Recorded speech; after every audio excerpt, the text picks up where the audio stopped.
ప్రజానాయకుడు వంగవీటి మోహనరంగ చరిష్మా ఏటికేడాది పెరుగుతూనే ఉంటుందని, ఆయన ఒక వ్యక్తి కాదు, అభిమానుల హృదయ స్పందన అని జిల్లా కేంద్ర సహకార బ్యాంక్ విశ్రాంత సిఐఓ దేవాల సుబ్రహ్మణ్యేశ్వరరావు అన్నారు.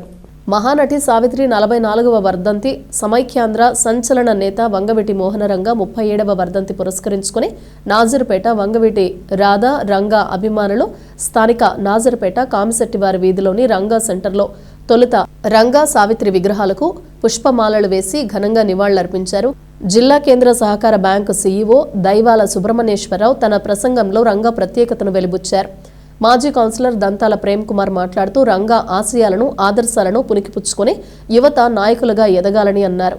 ఈ కార్యక్రమంలో వంగవీటి రాధారంగా స్మారక కాపు యువజన సేవా సమితి వ్యవస్థాపకులు తన్నీరు శివశంకర్, జనసేన నాయకులు జిడుగు తులసి, వాలే లక్ష్మణరావు, సెట్టిపల్లి సుబ్రహ్మణ్యం, పసుపులేటి మల్లికార్జునరావు, కాపు జాగృతి జిల్లా మహిళా అధ్యక్షురాలు కమ్మెల రజని, మాజీ కౌన్సిలర్ ఎడ్లపల్లి శాంతకుమారి, నాగమోతు మణికంఠ, గాజుల కనక సుందరం, ప్రసాదం శ్రీను, వెల్లివెల నాగలక్ష్మమ్మ, అక్కిశెట్టి వెంకటేశ్వరరావు, మాదాల కోటేశ్వరరావు, దిరిసాల వీరయ్య, తవిశెట్టి భాస్కర్, కేకే శ్రీను, లింగినేని సాంబశివరావు తదితరులు పాల్గొన్నారు. పేద బడుగు బలహీన వర్గాల ఆశాజ్యోతి వంగవీటి మోహన్ రంగ ఆయన భౌతికంగా మన దగ్గర లేకపోయినా, మన మధ్య లేకపోయినా కానీ మానసికంగా అందరి హృదయాల్లో ఉన్నారు.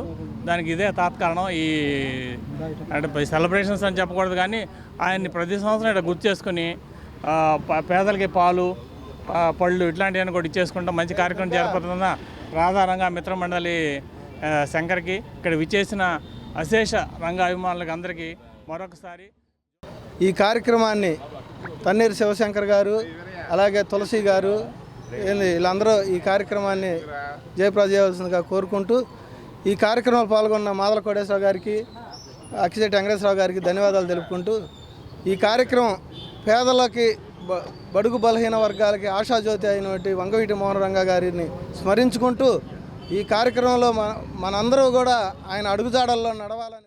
అందరికీ నమస్కారం. వంగవీటి మోహన్ రంగ గారి 37వ వర్ధంతికి మరి మనందరం కూడా ఇక్కడ ఆయనకి ఘరాన్ని వాళ్ళు అర్పించడానికి ఇక్కడికి మనందరం సమకూరాం. ఎంతో సంతోషంగా ఉంది. ఎందుకంటే 37వ వర్ధంతిని జరుపుకుంటూ మరి ఎట్లయితే మోహన్ రంగ గారు పేద బడుగు బలహీన వర్గాలకి అందిపుచ్చుకొని ఏ కార్యక్రమం కావాలన్నా వాళ్ళకి చేసి పెట్టి ఎంతో ఇదిగా సమర్థతగా ఉండేటువంటి నాయకుడు. మరి అలాంటి నాయకుడు మనం కోల్పోయాం.